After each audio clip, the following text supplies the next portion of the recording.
Hey guys, I'm Shubhajit from Digit, and today we're going to talk about the Realme X50 Pro. This is the smartphone that a lot of you guys have been talking about. It happens to be India's first 5G smartphone. What does it do for you? The 5G part at least? Nothing as of now, at least for the next 2-3 years. But what it also brings to the table is the new Snapdragon 865. It's a new flagship processor from Qualcomm that had launched last December in Hawaii.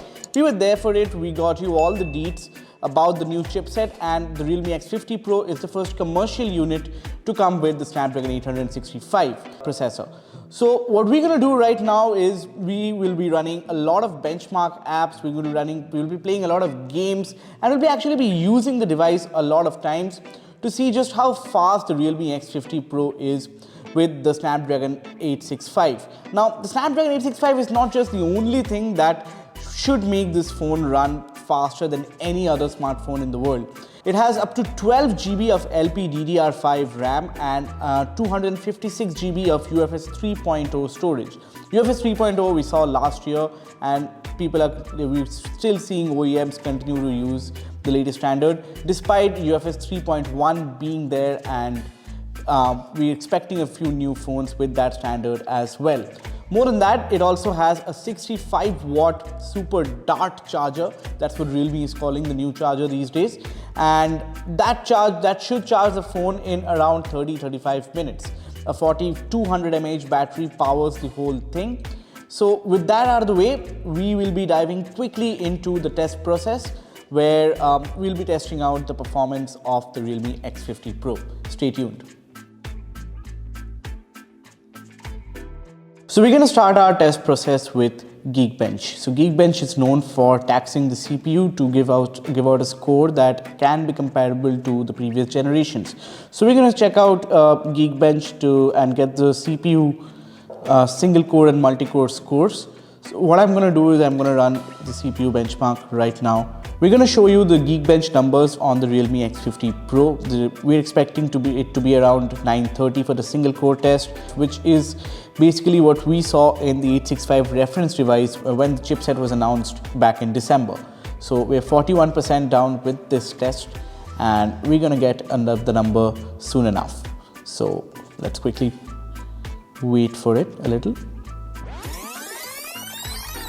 Okay, so the test is over now. The single core score is 909, while the multi-core is 3309. This is more or less in line with what we found in our reference device.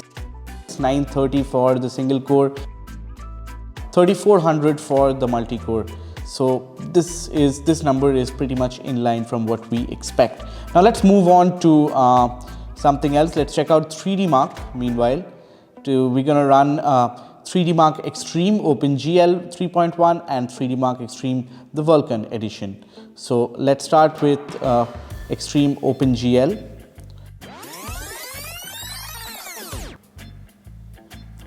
So this test is over. We have the numbers for Slingshot Extreme's OpenGL version, and it's at a high 7112. So this is more or less the number that we have also seen happen with our reference device, which is close to the 7000 mark. But the Adreno 650 should be noted for Vulkan performance as well, and which is exactly what we'll be testing right now. So the Vulkan version is also done. We are at 6449 for the Vulkan variant, which is also pretty nice. So we have the GPU numbers for the 865 powered Realme X50 Pro. Now we'll have to check out Antutu. End of this test.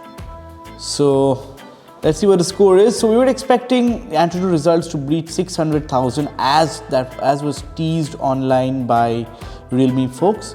But turns out the score is capped to 564,848. It's still a high number. Antutu said it defeats 99% of users.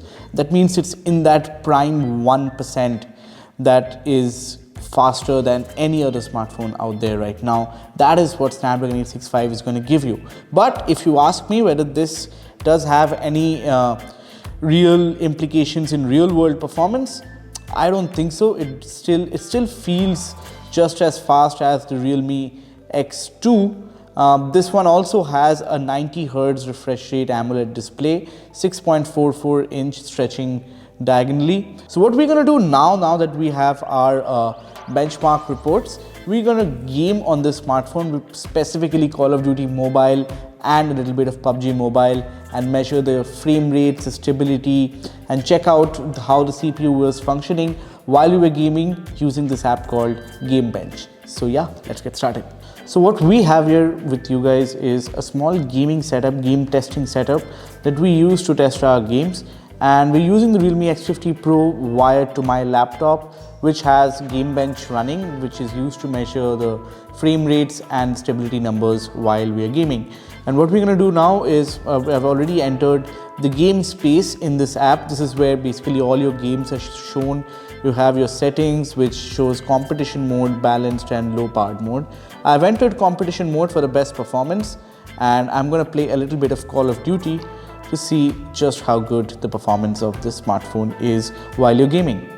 And I already have a heat gun here with me to keep an eye on how much the phone heats up during my 15-minute run, and we're going to report on that as well. So hold your horses, let us game a bit, and then we're going to bring you the numbers to your screen very soon. So a quick look at the game dashboard out here. You can see Realme is offering you a lot of visuals, including the CPU percent that is being used, the frame rate that is being rendered, and as well as the GPU usage out here. Out here you can check out all your apps. You have one tap access to WhatsApp, Messenger. You can turn on 4D vibration, but Call of Duty is not supported as of now. And you can turn on reject calls as well. So you can block notifications, take a screenshot, and do a screen recording, which we're gonna do right now as we game. So I'm gonna play a round of Frontline with the map Scrapyard. It's one of my favorites right now. I happen to do the sniping part on this map pretty well. So let me demonstrate that for you guys a bit with this Snapdragon 865 powered Realme X50 Pro. Let's start. So I'm going to start recording. GameBench is running. GameBench is ready to go. So right at the start, I can see 60 FPS on my screen. It's in line with what I see here, 60 FPS again, and game's about to begin. So let's see who gets the most number of headshots. That's 2 kills. Okay, volume is being turned up. That's a death, but not my fault. I was turning up the volume. The audio is pretty nice. You can almost hear what they are saying. That was a close miss. Let's see, I'm going to switch to assault after this. Enough of... The response time is pretty good. While it still has a 90 Hz refresh rate display, the game is still running at 60 FPS. But I think it also has 180 Hz touch sampling, which is the reason why I'm getting such good touch response on the display. So tap on the panel and it's showing up on the screen instantly, and here's another death. So as you can see, this phone seems to be good for both assault and sniping. There's another death. I'm still wondering whether this is the smartphone or I'm just a very good player with my own skills. Keep on them. We're winning this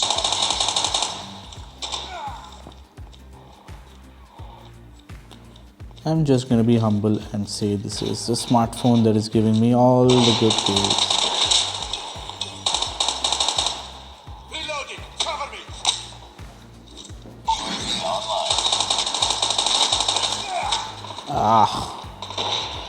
So we're nearing the end of the match. That's 4 minutes of recording and we're gonna have our numbers soon enough. So this session is complete.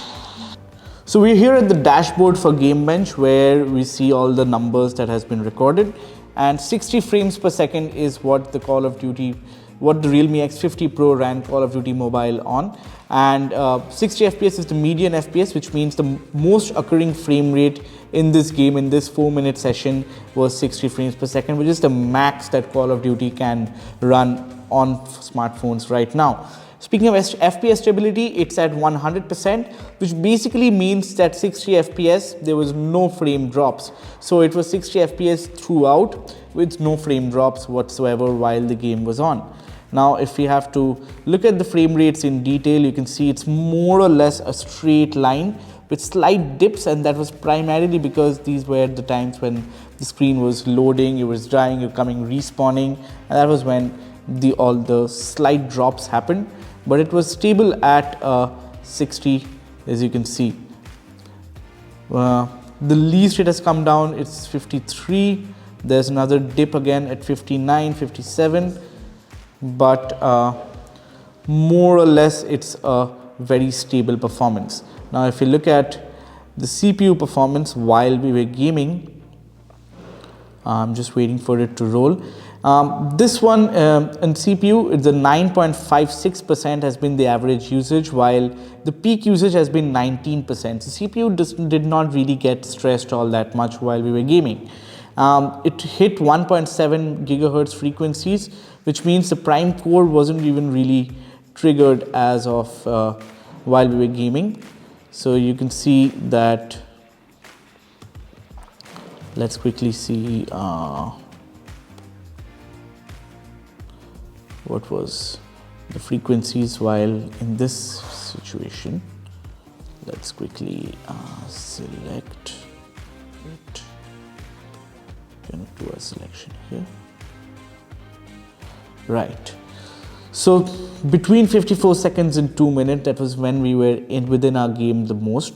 Like all the action was happening in that time frame. The average FPS was 59, median was 60. FPS stability was once again at 100%. Very little FPS variance, and battery consumed was this much amount, which is also decent. CPU load was 9.2% on an average. Maximum it went was 13%, minimum was 16. Now GPU numbers were not recorded, but this was basically how the CPU was behaving while we were gaming Call of Duty.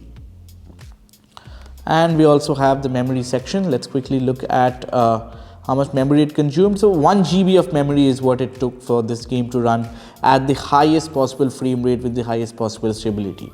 So 1 GB of memory, you will always need it to be free, but with 12 GB of RAM and 8 GB, another 8 GB variant in tow, you won't really be missing out on resources all that much. With that being said, let's move on to our next game, which is PUBG Mobile. I'm just going to select out here PUBG Mobile, exit this game, enter game space once more, and select PUBG Mobile to run. Now, it will be interesting to see how PUBG Mobile's performance is on this phone. But looking at how Call of Duty ran so smoothly, I'm guessing PUBG Mobile should run just as smooth, if not better, right? So once again, we are here. The loading time was almost near instant, which is brilliant, fastest that we have seen. Let's quickly check out the graphics. Frame rate has been set to ultra, graphics to HDR, no ultra HD still. I have turned on anti-aliasing and shadows have been enabled. You cannot auto adjust the graphics at any point, so it's going to stay the same throughout. And we're going to have our first round. Let's start with a typical battle royale. Now I'm only going to start recording once the actual game starts, not when I'm in the lobby, because that is not very taxing on the CPU and GPU as we have noticed before. So wait a minute. It's going to take 60 seconds from being in the lobby to going to the arena to battle it out. So watch me throw some apples at people, maybe. There we go. One apple. Yeah, he gets it. throw it at more people. Or I can always throw and throw another one to hit that. Oh, you can only do 2. Okay. 20 more seconds remaining for this match to start. But if I have to comment on the textures and the graphics, it's looking damn nice on this smartphone. Like the 6.44-inch Super AMOLED display is already pretty good. It's made by Samsung, offers 90 Hz refresh rates, HDR10+ certifications, but it's also the Adreno 650 GPU that is making it run very well. Yeah, I'm gonna start GameBench right now. Metrics are being recorded. Let the game begin. And you can see it's pretty noticeable, the audio. So if somebody is walking, you can easily hear the footsteps. You can hear the gunshots. I have to check out if you can separate the directions. It's still a single speaker setup down here on the bottom. And there's one speaker here, but I don't think... Oh, it does work. So it does work in stereo setup. So you have one speaker here, one here. Both of them will work. So you'll have some stereo separation, which can help you identify where a particular sound is coming from. I'm just going to mute all my teammates because I don't want them abusing while we're recording.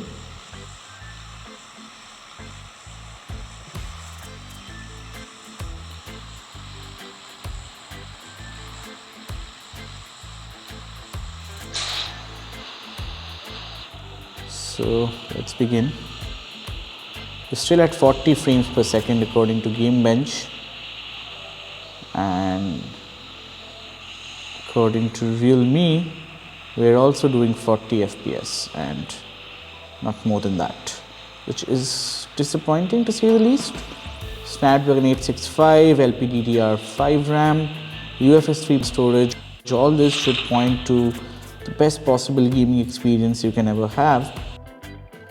But there still seems something lacking in the Realme X50.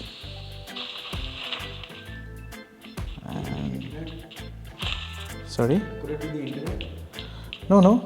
The frames per second is not dependent on the internet. Frame drops will be.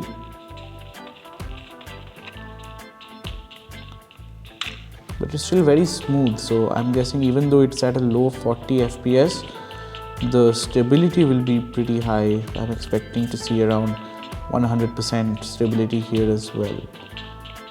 Even driving is also pretty smooth. I like the textures. The draw distance is also pretty good. Shapes form from far away. So I'm going to stop the recording at 10 minutes. So another minute of play. So we're done with the 10-minute mark. So we're going to be concluding our session right here. And we'll wait for the session to be uploaded to the dashboard where we will show. Yes.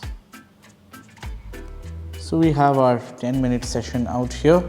And you can see 40 FPS and 99% stability is what PUBG Mobile offered with the Realme X50. I wouldn't call it the best performance looking at the frame rate number, because 60 FPS is what we have seen previously with the Realme X2 Pro and the OnePlus 70 and the 70 Pro. 40 FPS is not a bad number, but it's still not the best. What's pretty good is the stability number. 99% means there have practically been no frame drops at that 40 FPS mark. So you basically, 40 FPS is pretty good enough for smartphones, and 99 FPS, 99% stability is also really good. We did see some fluctuations happen in this mark. This is basically when I had to quit one game because I had died and moved on to the other one. So this is where there's a little bit of variance, which is why it's showing 99% stability, but it did maintain proper 40 FPS throughout the game, throughout the 10-minute session. Now if I look at CPU states, This one has used the CPU a lot more, 32% at its peak, 11% on an average. So compared to Call of Duty, PUBG Mobile taxes the CPU much more, and that's primarily because I was playing Battle Royale on this, while in Call of Duty I was just playing multiplayer death matches. So as far as CPU usage is concerned, I am gonna quickly select an intensive part. So 39 FPS on an average, 40 FPS on median, 41 it went once within this time period FPS, while the power consumption is also pretty okay. CPU load is something that is interesting to see, 31% load on the CPU, and I'm just wondering how much of the GPU might have been taxed because GameBench is still unable to record Adreno GPU numbers as of now. So I'm not really sure how much of load the GPU was experiencing while I was gaming at peak settings, but CPU usage is 31%. So if we have to compare gaming performances, Call of Duty is it runs at its peak, 60 FPS and 100% stability, but PUBG Mobile is only 40 FPS at 99% stability. So there you have it. We ran a couple of benchmark apps, we played a lot of games, and we are ready to talk about how well it performs with the 865 under the hood.